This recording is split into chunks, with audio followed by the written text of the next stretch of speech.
আসসালামু আলাইকুম সবাইকে, আশা করছি সবাই ভালো আছেন। তো আজকে ঘুম থেকে উঠে সকাল সকাল একদম এই যে ফ্রিজ থেকে সব কিছু বের করে নিয়েছি, যেগুলো রান্না করব আজকে। আজকে আমার বাসায় দাওয়াত আছে, এই জন্য সকাল সকাল একদম অভিযানে নেমে গেলাম। তো এখানে যে গরুর মাংস ভিজিয়ে রেখেছি, একদম সব বরফ হয়ে আছে। তারপর এখানে রোস্টের জন্য এই যে মুরগি আছে, এটা দেশি মুরগি। আর এখানে একটা ফার্ম মুরগি আছে, এটা এরকম আস্তই রাখবো, কারণ এটা দিয়ে হচ্ছে গ্রিল করব ওভেনে।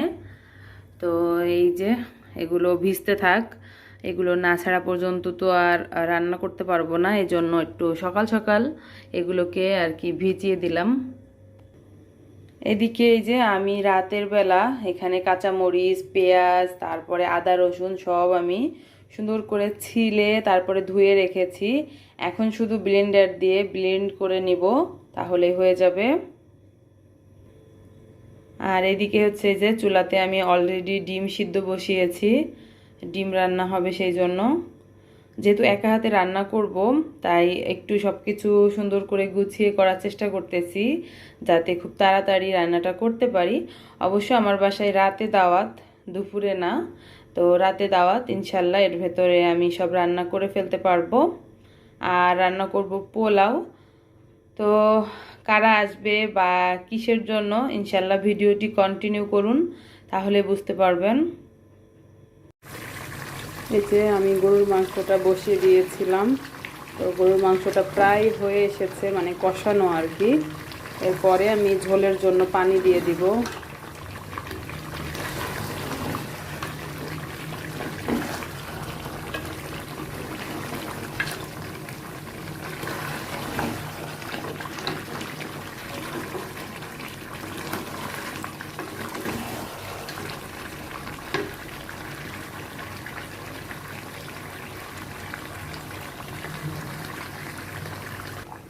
তো আমি এই যে পানি দিয়ে দিলাম ঝোলের জন্য, কষানো শেষ।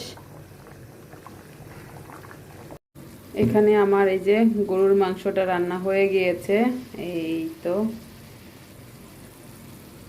আর এদিকে আমি হচ্ছে রোস্টের জন্য এই যে মশলাটা কষিয়ে নিচ্ছি।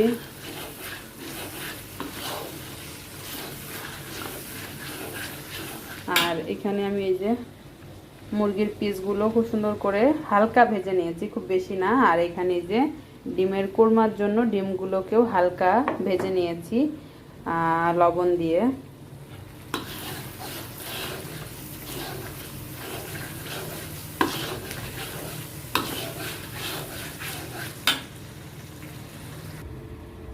আর এদিকে এই যে আমি হচ্ছে আস্ত মুরগিটাকে সব মশলা দিয়ে মাখিয়ে দেন এই যে ফ্রিজে নর্মালে আর কি রেখে দিয়েছি ম্যারিনেট করে। তো এইটা আর কি থাক, আমি বিকেলে আর কি এটার বাকি প্রসেসিং করব। তো এই যে আমার রোস্টটাকে আমি ভালোভাবে মশলার সঙ্গে একটু আর কি কষিয়ে নিলাম। এখন আমি এখানে পরিমাণ মতো পানি অথবা দুধ দিয়ে দিতে হবে। তো আমি এখানে প্রথমে এখানে 1 কাপ পরিমাণ লিকুইড দুধ দিয়ে দিলাম, আর 1 কাপ আমি পানি দিব। এখানে আমি এখন আরও 1 কাপ পানি দিয়ে দিলাম। বাস, এই ঝোলে আর কি মাংসটা সিদ্ধ হয়ে যাবে।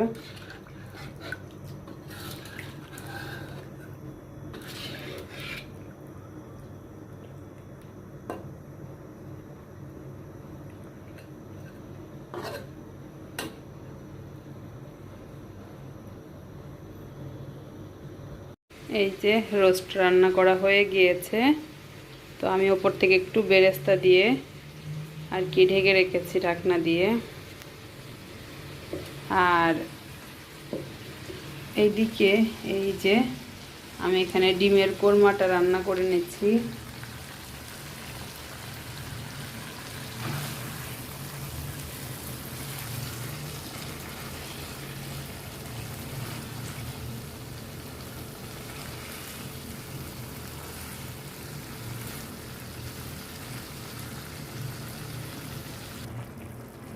তো আমি এখানে যে 4টা কাঁচামরিচ একটু আর কি ভেঙে দিয়েছি, মানে ছিঁড়ে দিয়েছি। আর হচ্ছে কালারটা এরকম দেখা যাচ্ছে কারণ লাল মরিচের গুঁড়া দিয়েছিলাম আমি একটু, এই জন্য একটু কালারটা বেশি দেখা যাচ্ছে। তো যাই হোক, কোনো ব্যাপার না।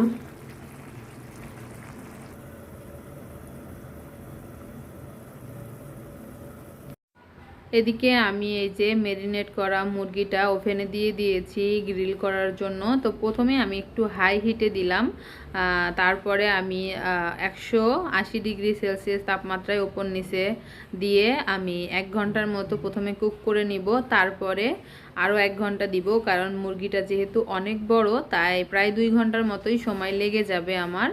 তো ঠিক আছে, এদিকে মুরগিটা হোক, আমি বাকি কাজ সেরে ফেলি। তো গেস্টও প্রায় চলে আসবে। এদিকে আমি রান্নাবাড়া সব কমপ্লিট করে টেবিলে সব খাবার দাবার দিয়ে দিয়েছি। এখানে ছিল চিকেন রোস্ট, তারপরে ছিল ডিমের কোরমা, আর আমি হচ্ছে চিংড়ি মাছের মালাইকারি করেছিলাম, আর সেই সঙ্গে আলু ভাজি। তো এই দুইটা আপনাদের সঙ্গে শেয়ার করতে পারিনি তাড়াহুড়ার ভিতরে। আর ছিল গরুর মাংস, প্লেন পোলাও, আর এই যে আস্ত মুরগির গ্রিল। তো আলহামদুলিল্লাহ আমি একা হাতে সব কিছু করেছি, আর সব কিছু এখন সবাই খেয়ে রিভিউ দিলে আর কি শান্তি যে রান্না কেমন হয়েছে। তো সবাই চলে এসেছে, সবাই গল্প গুজব করতেছে। আর হচ্ছে রায়হান ভাই এখনও আসেনি, ভাইয়ের একটু কাজ আছে, তাই ভাইয়ের আসতে একটু রাত হবে। তো আমরা সবাই এখন খাওয়া দাওয়া করে নিব। কত এটা আমার মতো বলছে, ওর বিচার আছে এক্ষুনি। এটা ওর মতো, ঠিক আছে? এটা যে ড্রয়িং করছো, হ্যাঁ ওর মতোই লাগতাছে, একেবারে লাবণ্য এটা। হ্যাঁ, এই যে ভাইয়ারা বসে বসে গল্প করতেছে। এরা দেখুন সবাই নিচে বসে খাচ্ছে, আমি কিন্তু টেবিলেই খাবার দিয়েছিলাম। তো ওরা সবাই একসঙ্গে খাবে এই জন্যই নিচে বসেছে, কারণ টেবিল চেয়ারে 4 জনের বেশি তো খেতে পারবে না। তো আসলে এটাই কিন্তু ভালোবাসা বা মিল মহব্বত। আমার কাছে এই জিনিসটা খুব ভালো লাগে যে আমরা যে কারোর বাসায় যাই না কেন, মনে হয় না যে আমরা অন্য কারোর বাসায় এসেছি, সবাই আমরা নিজের বাসা মনে করি। তো সবাই চলে গিয়েছে, এর ভেতরে আমি সব কিছু পরিষ্কার করে নিয়েছি বা থালা বাসনগুলো মেজে রেখেছি। আর হচ্ছে এখন রাত বাজে প্রায় 3টার মতো। তো যাই হোক, আমার আসলে সব কিছু নিট অ্যান্ড ক্লিন না থাকলে ঘুম আসবে না, এই জন্য ভাবলাম যে না, একটু কষ্ট হলেও সব কিছু পরিষ্কার করে তারপরে আমি ঘুমাতে যাব।